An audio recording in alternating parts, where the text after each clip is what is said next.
I woke up before dawn to the sound of footsteps in the hallway. Not loud, just steady, deliberate. For a moment, I thought it was Lucas. But then I remembered he hadn't called in 3 days.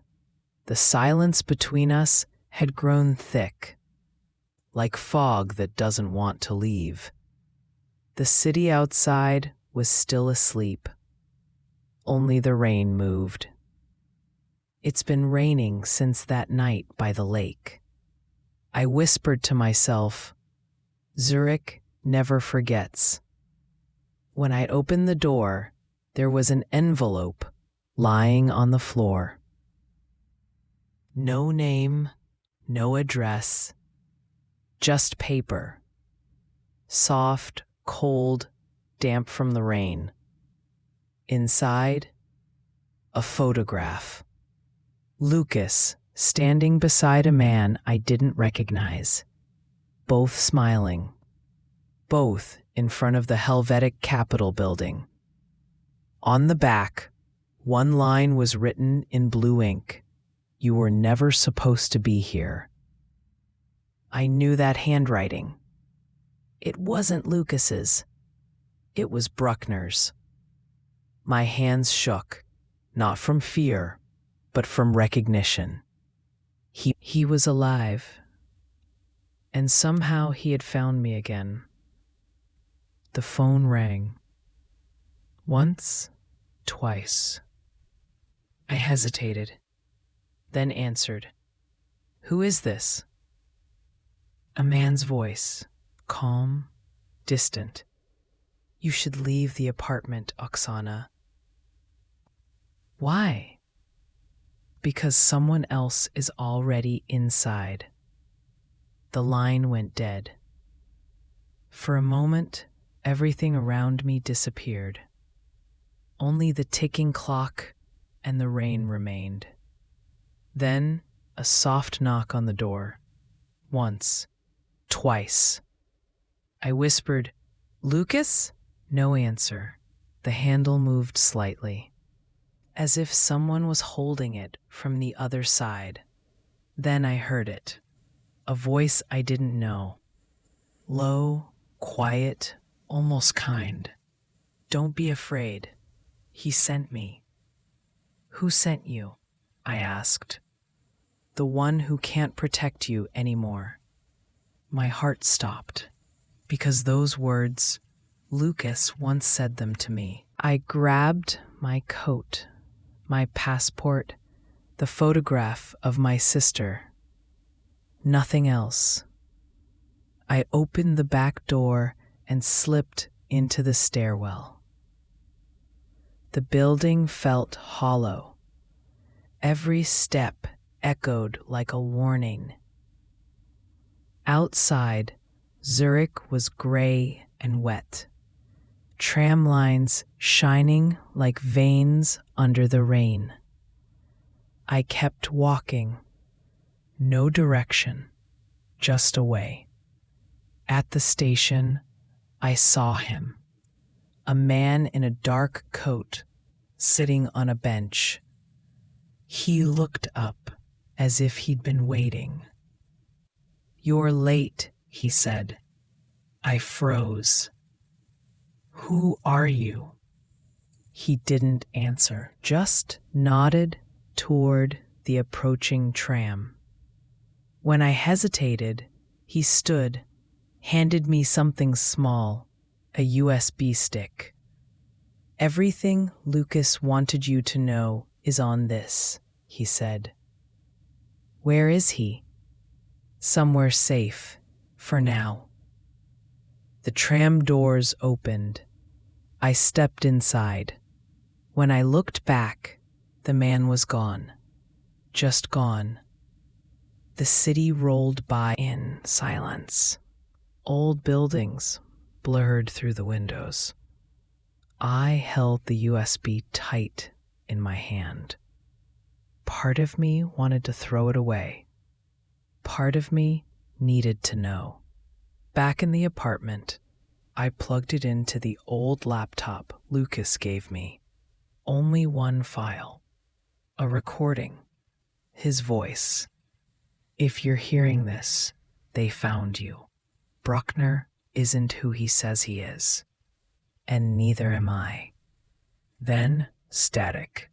The sound broke, and the screen turned black. I sat there for a long time, staring at my reflection in the dark monitor. How many versions of the truth could exist before it stopped being truth at all? Then another knock. 3 times. Slow. Measured. I didn't move. Didn't breathe. Just listened. A man's voice. Soft. Steady. Oksana, it's time to choose who you believe. I didn't answer. Sometimes silence is safer than truth. The rain kept falling. I closed my eyes and waited for it to stop. But it didn't.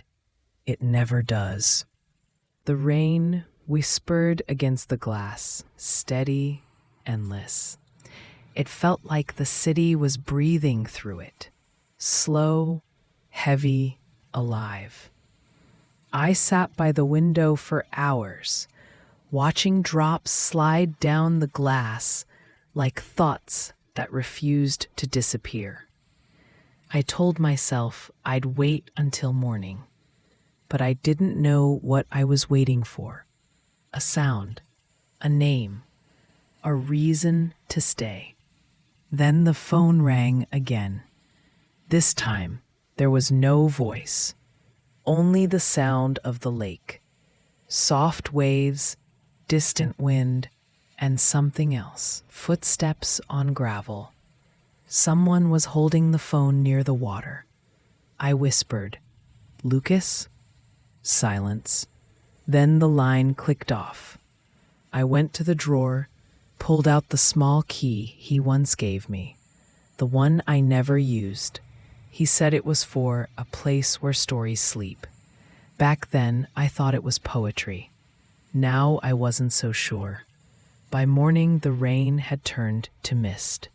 I walked through the empty streets, every window reflecting ghosts. Zurich felt different at dawn. Too clean to be real, too quiet to be safe. At the train station, I bought a ticket to nowhere. Literally, it said kind zeal, no destination. A joke, maybe, or a warning. On the platform, a newspaper lay open on a bench. The headline read, "Helvetic Capital, Second Executive Found Dead." No names, no details, just the same cold promise of power and silence. I folded it, put it in my coat. Because sometimes proof is safer when it's hidden. The train arrived with a sigh. Old metal, tired lights. I stepped inside, and the doors closed like a secret. Across from me sat a woman in a dark green coat. She didn't look up, but I could feel her watching. I glanced at her reflection in the window. Calm face, steady breath, eyes too still. After a few minutes, she spoke. "You shouldn't travel alone." I turned to her slowly. "Do I know you?" She smiled faintly. "No, but I know him." She slid a folded paper across the seat. On it, a phone number, written in the same blue ink as the photograph.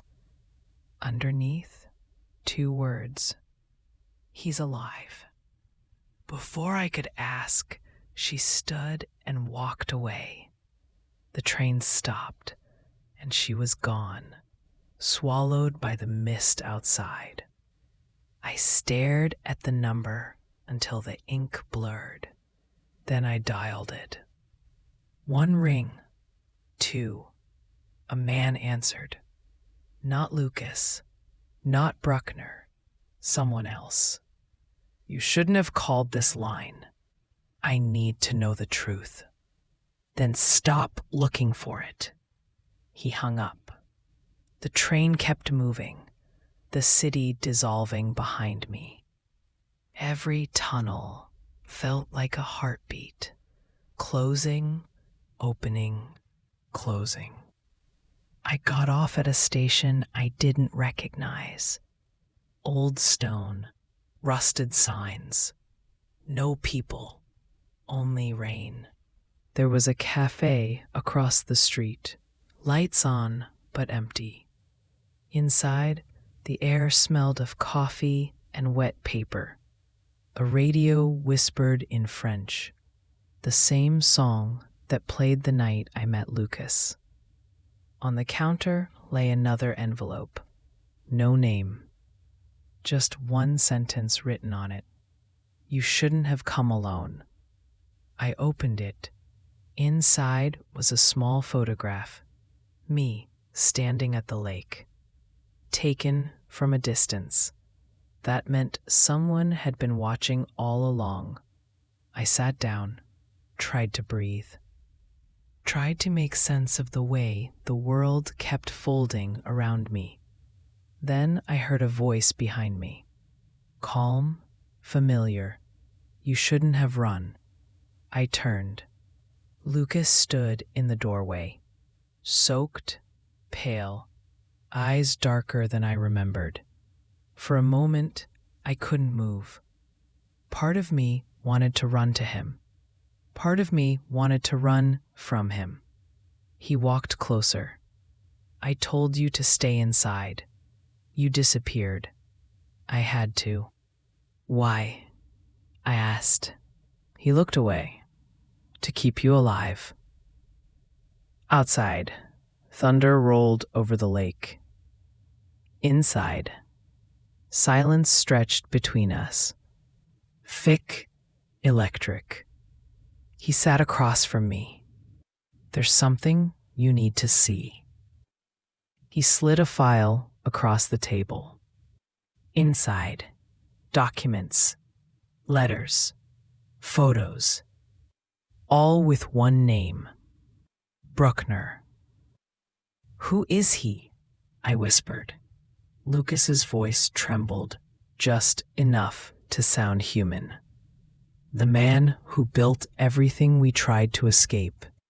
He looked at me then, not like a stranger, not like a lover, but like someone who'd already lost both. I can't protect you anymore, Oksana. I felt something inside me break.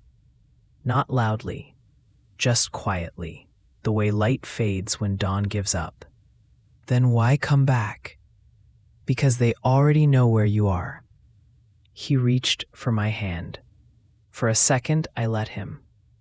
His fingers were cold, trembling, like he was holding on to something that was already gone. Outside, the rain softened. People began to appear on the street, ordinary, unaware. Life continued, as if nothing had happened. Lucas stood, put on his coat. If you ever hear knocking again, he said, don't open the door. Then he left. I watched him disappear into the gray. And as I sat there, the cafe door slowly creaked again. Another shadow, another presence. A man stepped in, tall, calm, too familiar. It was the same stranger from the tram. He smiled, almost kindly. Did he tell you everything? I nodded weakly. Then you know why I'm here. What do you want? He looked down, then back at me. To finish what he started. He reached into his coat pocket and placed a small black notebook on the table. This is his confession. Every lie, every name, every deal. I didn't touch it, because somehow I already knew. Once I opened it, nothing would ever be the same. He turned to leave. "Don't trust the next letter," he said softly. "It won't. It won't be from him." When he was gone, I looked at the notebook. It was wet from the rain, edges curled, ink bleeding. I opened it slowly. Inside, on the first page, one sentence. "You were never supposed to survive this." I closed it, pushed it away, and whispered, "Neither were you." The lights flickered, the clock struck midnight, and outside, somewhere in the distance, someone knocked. Once, twice, then silence. The third knock came a moment later, soft, careful, almost gentle, like whoever was outside didn't want to be heard, only remembered. I waited. The cafe had gone quiet. Even the rain had paused, like the whole city was holding its breath. I whispered, "Who's there?" Nothing. Just the hum of the old refrigerator and the faint static from the radio. Then the door creaked open, slow, heavy. A gust of wind slipped in, carrying the smell of wet stone and lake water. No one was there. Only a small piece of paper had been pushed inside. It slid across the floor until it stopped at my feet. I picked it up. It was a receipt from a hotel I didn't know. The name printed in bold letters, Hotel Lindenhof, room 407, and a date, tomorrow. I should have thrown it away. I should have walked out, left Zurich, disappeared. But curiosity is louder than fear. It whispers louder. It tells you that maybe, just maybe, the next door hides answers. So I left the cafe. The night was quiet again, but not peaceful. The air felt heavier, as if the city itself knew where I was going. I didn't sleep. I just waited for morning, counting every sound that wasn't rain. When dawn came, I walked to Lindenhof, the part of the city where nothing ever changes. Old streets, ivy on stone walls. It felt like stepping back in time. The hotel stood on the corner, forgotten and patient. Inside, the clerk didn't ask questions. He just handed me the key. "Fourth floor," he said softly, "but you won't be the first visitor today." Room 407 smelled of dust and old perfume. A single lamp flickered on the desk. Next to it, a glass of water, half full, still cold. Someone had just been here. On the bed was a coat, Lucas's coat, the same one he wore that night by the lake. My hands trembled as I touched the pocket. Inside, another photograph, this time of me, standing in front of the cafe, taken only hours ago. I turned it over. A message written in pencil. "Don't trust the voice that sounds like mine." My breath caught. A sound behind me, a door opening. I turned, but no one was there. Only the window slightly ajar. I stepped closer and saw a reflection in the glass. Not mine. Someone standing behind me. I spun around. Empty room. Just the smell of rain again. I whispered, Lucas. And for a second, I thought I heard him.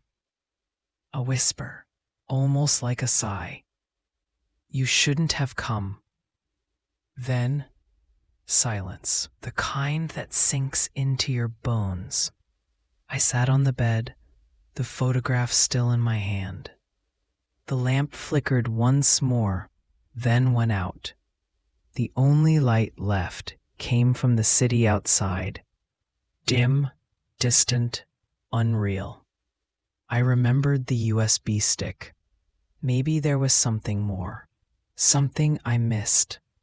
I plugged it in again. A folder I hadn't seen before appeared. Hidden. Encrypted. I clicked it, and a single video began to play. Lucas's face filled the screen. He looked tired, older, different. If you found this, it means they got to me first. Don't go to the police. Don't trust anyone who knows my name. They'll use your past against you, your sister, the border, everything. He paused, looked away. You were never just a witness, Oksana. You were the story they were trying to erase. The screen went black again. I stared at my reflection in the dark monitor and realized I didn't recognize myself anymore. I packed the photograph, the notebook, the USB, and left. Outside, the streets were empty again. The mist had thickened, wrapping the city in soft, white silence. Every sound echoed. The steps, the doors, the hum of trams far away. I walked without knowing where I was going, just following the rhythm of the rain. At the corner near the lake, I saw him again. The man from the tram. He was leaning on a lamppost, smoking, as if he'd been waiting all night. He smiled. You always go where the stories end, he said. I asked quietly, who are you really? He looked at me, steady, unreadable. Someone who writes endings for people who can't find their own. He dropped the cigarette into the puddle, turned away, and disappeared into the fog. The church bells began to ring, one by one, slow, heavy, and then silence again, the kind that feels like a full stop. I stood there until the rain turned to drizzle, and the city began to wake up. Trams clattered, people hurried by. But I stayed still, caught between night and morning. I whispered, maybe that's all Zurich ever wanted, to keep us half awake, half alive. And as the first light hit the lake, I saw my reflection in the water. Not the girl who arrived with a suitcase and a photograph, but someone else entirely. Someone who'd learned that survival isn't about safety. It's about becoming the silence that no one can erase. And that's all for tonight. The rain has stopped, but the echoes remain. Close your eyes. Rest where it's quiet. We'll meet again when the city sleeps.